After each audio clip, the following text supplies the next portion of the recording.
नमस्कार साथियों, मैं यमन जोशी आपका अपने YouTube चैनल ट्यूब टॉकर्स में हार्दिक स्वागत करता हूं। सबसे पहले दोनों हाथ जोड़कर आपसे क्षमा याचना करता हूं, माफी मांगता हूं और गुजारिश करता हूं कि जितना प्यार आपने हमारी अब तक की सारी वीडियोस को दिया है, आगे भी आप ऐसे इसको कंटिन्यू रखेंगे। कुछ टेक्निकल कारणों की वजह से हमारी वीडियोस अपलोड नहीं हो पा रही थी, पर अब कोशिश करेंगे कि ज्यादा से ज्यादा हमारी कंसिस्टेंसी बढ़ी रहे और आपके बीच हमारा अच्छे से अच्छा कंटेंट हम आपके बीच ला पाए। जितने लोगों ने मुझसे पर्सनली मिले और जितने मैसेजेस आपके हमारी टीम के थ्रू आ पाए, हम आप सभी का प्रोत्साहन करने के लिए बहुत बहुत दिल से आभार प्रकट करते हैं। हमारी पूरी ट्यूब टॉकर्स की टीम आप सभी के बीच अब रहेगी और ज्यादा से ज्यादा कंटेंट आपको देते रहेंगे।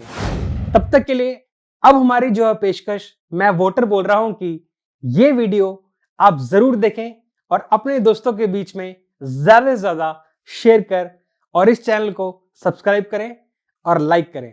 Thank you.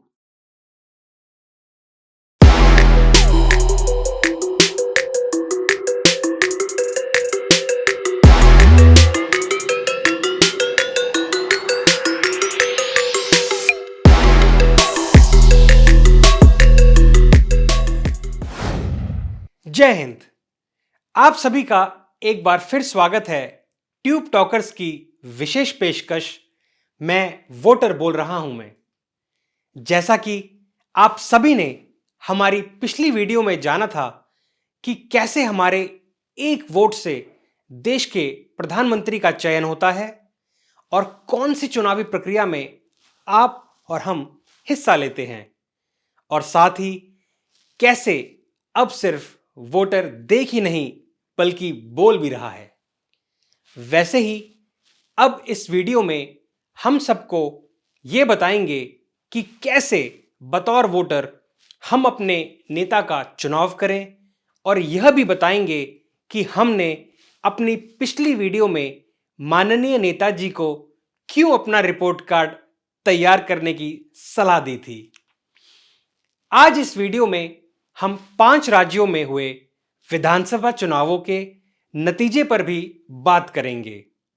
अब आप कहेंगे कि जब ये शो लोकसभा चुनाव 2024 स्पेशल है, तो फिर इसमें विधानसभा के इलेक्शन का जिक्र और उसको लेकर कवरेज क्यों? तो मैं उसके जवाब में आपको कहूंगा कि हमारा उद्देश्य केवल और केवल कि यह शो शुरू करने के 2 मुख्य कारण हैं। पहला, कि हमारा संकल्प है कि हम अपनी इस पहल से आगामी लोकसभा चुनाव 2024 में सर्वाधिक व रिकॉर्ड तोड़ वोटिंग करवा पाएं, और दूसरा कि इस बार हमको पिछले वर्षों की भांति वोट डालने से बचना नहीं है और ना ही उसके बाद अपना गुस्सा व्हाट्सएप ग्रुप में या फिर चाय की चुस्की लेते हुए पास में बैठे व्यक्ति से बहस करके निकालना है, बल्कि इस बार अपने कीमती वोट का इस्तेमाल कर ऐसी सरकार बनानी है जो केवल योग्य ही नहीं बल्कि हमारे प्रति सजग भी हो, और साथ ही अयोग्य लोगों को राजनीति से बाहर का रास्ता भी दिखाना है। यही नहीं बल्कि साथ ही साथ आप सभी को चुनाव प्रक्रिया को लेकर जागरूक करना भी है। इसीलिए चलिए तो अब हम आज के शो को शुरू करते हैं। नमस्कार, मेरा नाम यमन जोशी है और आपने देखना शुरू कर दिया है ट्यूब टॉकर्स की विशेष पेशकश, मैं वोटर बोल रहा हूं। आज का शो हम शुरू करते हैं राजस्थान, मध्य प्रदेश, छत्तीसगढ़, मिजोरम और तेलंगाना में हुए विधानसभा चुनाव में आए नतीजों से। विधानसभा चुनाव आपको याद है ना? आपको हमने अपनी पिछली वीडियो में बताया था। जब हम राज्य विधानसभा चुनाव में वोट डालते हैं और अपने क्षेत्र का विधायक चुनते हैं, जी हां, सही सोच रहे हैं आप, वही विधायक जो लगभग लगभग सबके चाचा होते हैं। हां, वो भी जो जाकिर भाई की सीरीज का नाम भी था, वही वाले विधायक जो फिर सब हमारी वोटों से जीते हुए विधायक ही अपनी एकजुटता का प्रयोग कर राज्य का मुख्यमंत्री चुनते हैं। जी हां, यही वाले विधायक जी के चुनाव पूर्ण हुए हैं, जिससे अब इन 5 राज्यों के मुख्यमंत्रियों का चयन होगा। जैसे कि आप सभी ने आए 5 राज्यों में चुनाव के नतीजे देख ही लिए होंगे, परंतु उसके बाद भी जल्दी से एक नजर हम भी आपके साथ उन पर डाल लेते हैं। तो आइए सबसे पहले नजर डालते हैं राजस्थान के चुनावी नतीजों पर, जहां पर विधानसभा की 200 सीटें हैं, परंतु 199 सीटों पर ही चुनाव हुए थे, क्योंकि श्री गंगानगर जिले की श्री करणपुर निर्वाचन सीट पर चुनावों को बीच में रोकना पड़ा था, क्योंकि यहां से कांग्रेस के वर्तमान विधायक श्री गुरमीत सिंह कुन्नर जी का अचानक स्वास्थ्य खराब होने के चलते इलाज के दौरान 15 नवंबर को उनका निधन हो गया था। इस स्थिति में चुनाव आयोग द्वारा इस सीट पर चुनावी प्रक्रिया को स्थगित कर दिया गया था। इसलिए शेष 199 सीटों पर 25 नवंबर को हुए मतदान के नतीजे वहां की सत्ता काबिज कांग्रेस सरकार को पूर्ण तरीके से हिला देने वाले रहे, जिसमें 199 में से 115 सीटें भारतीय जनता पार्टी के पक्ष में रही और वहीं मौजूदा अशोक गहलोत सरकार केवल 69 सीटों पर ही सिमट कर रह गई। और राजनीतिक विशेषज्ञों की माने तो इस बार जादूगर का जादू ना तो चल पाया, ना ही राजस्थान की जनता का मन मोह पाया। कांग्रेस हारी और कल देर शाम तक ही मुख्यमंत्री श्री अशोक गहलोत जी को अपना इस्तीफा माननीय राज्यपाल जी महोदय को सौंप सत्ता से बाहर का रास्ता देखना पड़ा। आप सभी के लिए यह भी जानना बहुत जरूरी है कि कांग्रेस केवल प्रदेश में हारी ही नहीं, बल्कि सरकार में मंत्री पद पर काबिज राजस्थान राजनीति के बड़े चेहरे प्रमोद जैन, प्रताप सिंह, रामलाल और रमेश मीणा जैसे बड़े नाम भी शामिल हैं। और इतना ही नहीं, ताज्जुब की बात तो यह रही कि खुद को सत्ताधारी कांग्रेस पार्टी के मुख्यमंत्री श्री अशोक गहलोत जी के सलाहकार होने का दावा करने वाले संयम लोधा, राजकुमार शर्मा, बाबूलाल, दानिश और निरंजन आर्य जैसे दिग्गज भी अपनी सीटें नहीं बचा पाए। हालांकि जब हमने एग्जिट पोल और कुछ राजस्थान के मित्रों से बात की थी, तो उन्होंने भारत जोड़ो यात्रा के असर के होने की बात भी कही थी, परंतु कल आए नतीजों ने यह स्पष्ट कर दिया कि राजस्थान की जनता को पदयात्रा तो नहीं साध पाई, परंतु मोदी जी की चुनावी रैलियों में किए वादे और उन पर विश्वास कर लिया गया, जिसके चलते राजस्थान में जल्द ही भारतीय जनता पार्टी पूर्ण बहुमत के साथ सरकार बनाने जा रही है। और सूत्रों की माने तो मुख्यमंत्री पद की रेस में श्रीमती वसुंधरा राजे के साथ साथ विद्यानगर सीट से करीब 70,000 वोटों से जीत कर आई मौजूदा सांसद श्रीमती दिया कुमारी जी और योगी आदित्यनाथ की तर्ज पर और हिंदुत्व का परचम अग्रिम रख बाबा बालकनाथ का नाम भी जोरों पर है। हालांकि यह सब तो केवल अनुमान है, क्योंकि इस विषय पर अंतिम फैसला पार्टी हाईकमान द्वारा ही किया जाएगा और उम्मीदन है कि आने वाली 10 दिसंबर को शपथ ग्रहण समारोह आयोजित किया जा सकता है। अब बात करते हैं मध्य प्रदेश के नतीजों की, जहां पर परिणाम सत्ताधारी शिवराज सिंह चौहान के नेतृत्व वाली भारतीय जनता पार्टी और विपक्ष की भूमिका निभा रही कांग्रेस पार्टी दोनों के ही अनुमान से उलट रहा और मौजूदा सरकार को ही एक बार फिर से 230 में से 163 सीट पर जीत के साथ ही जनमत हासिल हुआ और कमलनाथ व दिग्विजय सिंह के नेतृत्व वाली कांग्रेस पार्टी को यहां भी हार का ही सामना करना पड़ा।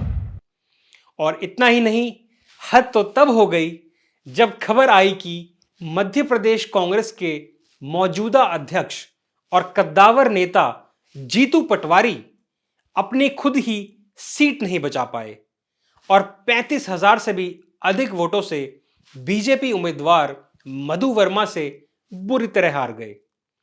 इतना ही नहीं, खुद को कांग्रेस का सर्वे सर्वा मानने वाले और मध्य प्रदेश के पूर्व मुख्यमंत्री रहे श्री दिग्विजय सिंह अपने नेतृत्व में ना तो प्रदेश के कांग्रेस की सरकार बना पाए और ना ही अपने भाई लक्ष्मण सिंह की सीट बचा पाए।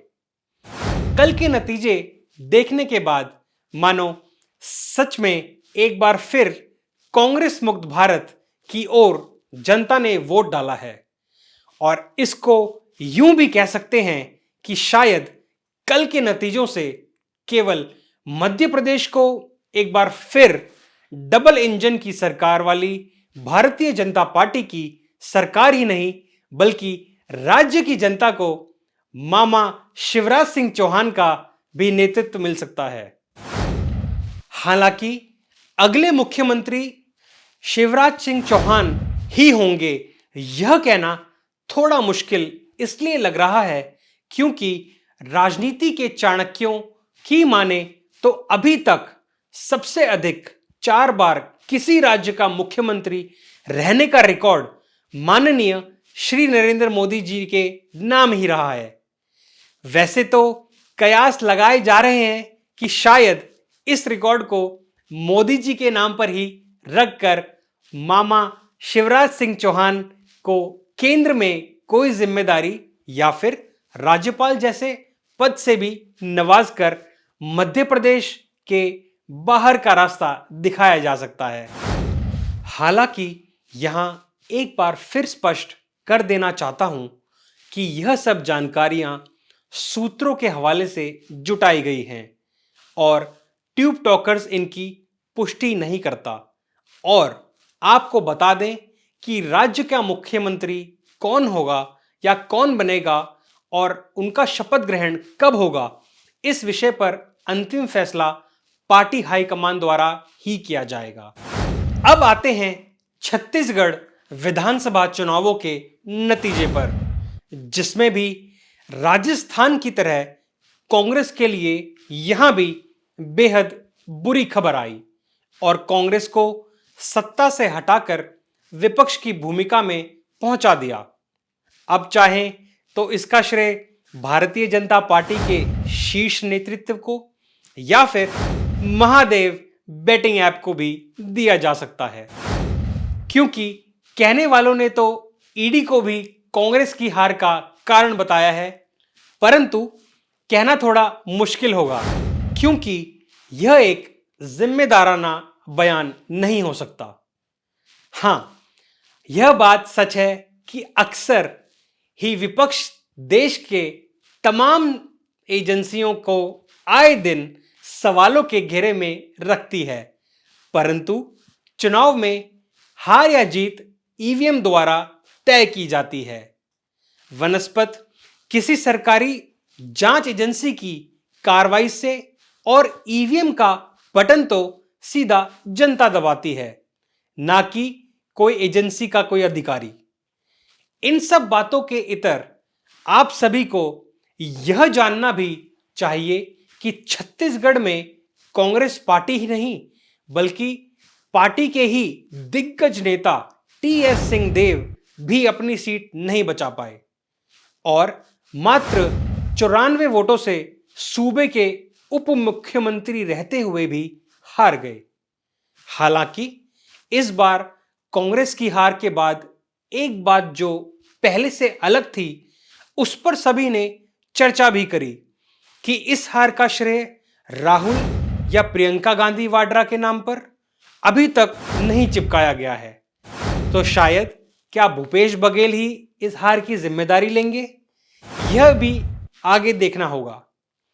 छत्तीसगढ़ विधानसभा की 90 सीटों में से भारतीय जनता पार्टी ने 54 सीटों पर बहुमत हासिल कर लिया है और जल्द ही केंद्र नेतृत्व द्वारा मुख्यमंत्री पद के दावेदार का फैसला कर राज्य में भारतीय जनता पार्टी की सरकार बनने जा रही है। एक नजर डालते हैं अब तेलंगाना के चुनाव परिणाम पर, जहां 119 सीटों में से 64 सीटें जीतकर कांग्रेस को थोड़ी राहत तो जरूर मिली है। और यह जीत इस दृष्टि से भी अहम है कि मौजूदा पहले टीआरएस और अब बीएचआरएस के नाम से जाने वाली सरकार को हराकर कांग्रेस पूर्ण बहुमत से तेलंगाना में अपनी सरकार बनाने जा रही है। हालांकि तेलंगाना के अगले और तीसरे मुख्यमंत्री कांग्रेस के रेवंत रेड्डी होंगे, परंतु यह शपथ कब लेंगे यह अभी तय नहीं है। इसके साथ ही आपको यह भी बता दें कि असदुद्दीन ओवैसी की पार्टी एआईएमआईएम ने भी 7 सीटों पर और भारतीय जनता पार्टी ने 8 सीटों पर खाता खोला है और विजय हासिल कर, परंतु फिर भी सरकार कांग्रेस की ही बनना तय है, क्योंकि पूर्ण बहुमत का आंकड़ा और जनादेश उनके पक्ष में ही है। इन सब के बीच आइए एक नजर डालते हैं कि इन चुनावों के मुख्यधार रहे कुछ नेताओं की बातें।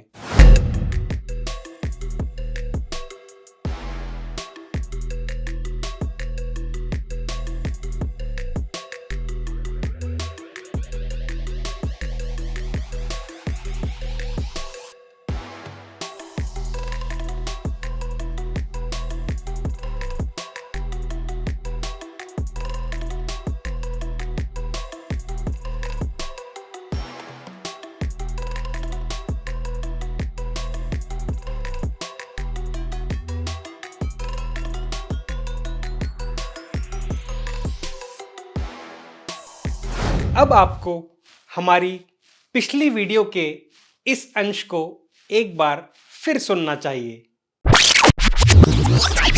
और यही नहीं, इसमें गौर करने वाली बात यह भी है कि अब यह सोचना कि वोटर सब भूल जाता है, ऐसा बिल्कुल गलत होगा, क्योंकि आने वाला चुनाव इस विश्वास पर नहीं जीता जा सकेगा कि हमें वोट दो तो हम ये कर देंगे, हमें वोट दो तो हम वो कर देंगे, बल्कि प्रत्येक उम्मीदवार को यह बताना पड़ेगा कि अभी तक आपने क्या करा और क्या करने में आप विफल रहे। तो इसलिए सत्ता का हर दावेदार इस बात को याद रखे कि उसकी रिपोर्ट कार्ड क्या कहती है और क्या वो खुद को इस योग्य मानता है कि इस बार जनता के बीच जाकर वोट मांगने का आग्रह कर पाएगा, क्योंकि जनता ना तो अब की बार बातों में आने वाली है और ना ही किसी जुमले में।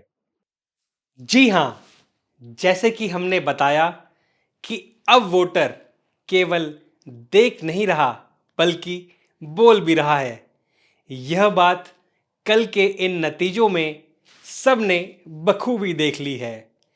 इसी संदर्भ में हम आगे भी सभी सत्ताधीश और सत्ता की दावेदारी पेश करने वाले हर एक नेता को कहना चाहते हैं कि आगामी 2024 चुनाव को लेकर आप सभी अपना अपना रिपोर्ट कार्ड तैयार कर लें, क्योंकि इस बार की तरह ही 2024 में जनता आपको आपके परफॉर्मेंस देखकर ही वोट देगी, ना कि आपकी इंस्टाग्राम रील पर लाइक या व्यूज की संख्या देखकर। मैं यहां पोल खोल रहा हूं और आप ध्यान से सुनिएगा हमारी बातें, क्योंकि मैं वोटर बोल रहा हूं। शो की इस कड़ी में हमने कुछ युवा वोटरों से भी संवाद कर उनके विचार जाने। आइए चलिए सुनते हैं और आपको भी सुनाते हैं कि वोटर क्या बोल रहा है। मैं वोटर बोल रहा हूँ। मैं वोटर बोल रहा हूँ। मैं वोटर बोल रही हूँ। मैं वोटर बोल रही हूँ। मैं वोटर बोल रहा हूँ। मैं वोटर बोल रहा हूँ। मैं वोटर बोल रहा हूँ। मैं वोटर बोल रही हूँ। मैं वोटर बोल रहा हूँ। आगामी 2024 के जो चुनाव है उसमें जो मेरा अमूल्य वोट है वो इन दो मुद्दों पे निर्णय होगा कि मैं किस पार्टी को अपना अमूल्य वोट दूं। पहला है शिक्षा, दूसरा है स्वास्थ्य। पेंशन जो है गवर्नमेंट सरकार की तरफ से मेरे को कोई पेंशन नहीं है। मैं बुढ़ापा 70 साल की उम्र है, मेरी पेंशन लगी नहीं है अभी। तो मेरी एक्सपेक्टेशन, मैं फर्स्ट टाइम वोटर हूँ, मेरी इस गवर्नमेंट से ये एक्सपेक्टेशन है कि एज एन स्टूडेंट्स मुझे चाहिए गवर्नमेंट जॉब या मुझे वैकेंसीज। तो दिन ब दिन वैकेंसीज काफ़ी रिसीड होती जा रही हैं एंड तो मैं एज एन वोटर मैं सोचता हूँ कि थोड़ी वैकेंसीज पर ध्यान रखें और बढ़ाएं इसे। देखिए, मुझे तो लगता नहीं बेरोजगारी है। ये तो सब चीज़ें हमेशा बनी रहेंगी। कभी मद्दा है, कभी तेजी है, कभी कुछ है, लेकिन कहीं लग रहा है कि कोई मद्दा है। हम भी मार्केट में माल खरीदने आए हैं, लोग भी आ रहे हैं, नौकरी वाले नौकरी भी कर रहे हैं। ये बस उन्हीं के लिए मद्दा है जो खाली हैं, जिन्हें कुछ करना ही नहीं है, पर उनके लिए मद्दा है, बाकी मद्दा नहीं है। और इस टाइम मैं आगामी चुनाव में पहली बार वोट देने जा रहा हूँ। ग्रामीण क्षेत्रों का स्तर आज भी वो की वही है। मैं अपनी गवर्नमेंट से ये निवेदन करना चाहूँगा कि ग्रामीण क्षेत्रों में जो लोग बेचारे ग्रामीण हैं उनकी हालत आज भी दयनीय है। उनके लिए ना पीने का पानी है, ना शिक्षा में प्रोग्रेस जरूर हुई है, बट ग्रामीण क्षेत्र में ये प्रोग्रेस आज भी नहीं देखी गई है। और चिकित्सा और स्वास्थ्य के नाम पे इन्होंने विकास किया है, मान लिया, बट आज भी वो लोग लाइन में लग के सुबह से शाम तक अपना इंतज़ार करते रहते हैं, शाम तक उनका नंबर नहीं आता। मैं अपनी गवर्नमेंट से ये निवेदन करना चाहूँगा, जो भी गवर्नमेंट है, और इस बात को लेके वोटिंग करूँगा कि अब से आगे जो रिच मैन है और पुअर मैन है, इन चीज़ों में सामान्य स्तर पर जैसे चिकित्सा, शिक्षा, इनमें भेदभाव ना किया जाए। और मैं चाहता हूं कि सरकार वोटरों के, जो भी उसके वोटर्स हैं, उनके हितों का ध्यान रखे। जो देश के इशूज़ हैं, न केवल देश के इशूज़ बल्कि व्यक्ति के इशूज़, चाहे वह रोजगार का मुद्दा हो, शिक्षा का मुद्दा हो, स्वास्थ्य का मुद्दा हो, तमाम विषयों में ध्यान दे। यही सरकार की प्राथमिकता, मैं यही चाहता हूँ। और अंत में ट्यूब टॉकर्स की इस विशेष पेशकश मैं वोटर बोल रहा हूँ के माध्यम से मैं भी एक वोटर होने के अधिकार के साथ कुछ प्रश्न सत्ता के दावेदारों के लिए छोड़े जाना चाहता हूं कि आप प्राप्त पिछले प्रत्येक वोट का लेखा जोखा तैयार कर लें, क्योंकि अब वोटर केवल देख नहीं रहा बल्कि बोल भी रहा है। और तैयार हो जाएं हर उस प्रश्न का जवाब देने के लिए जो आने वाले एपिसोड्स में वोटर आपसे पूछने वाला है। आप देख रहे थे मैं वोटर बोल रहा हूं, और एक बार फिर हमारी मुलाकात होगी जल्द एक नए एपिसोड के साथ। तब तक आप हमारे चैनल को सब्सक्राइब करें और इस वीडियो को ज़्यादा से ज़्यादा शेयर कर अपनी प्रतिक्रिया, विचार और बतौर वोटर यदि आपके मन में कोई भी सवाल हो तो कमेंट बॉक्स में जाकर अवश्य लिखें। जय हिंद, जय भारत, वंदे मातरम।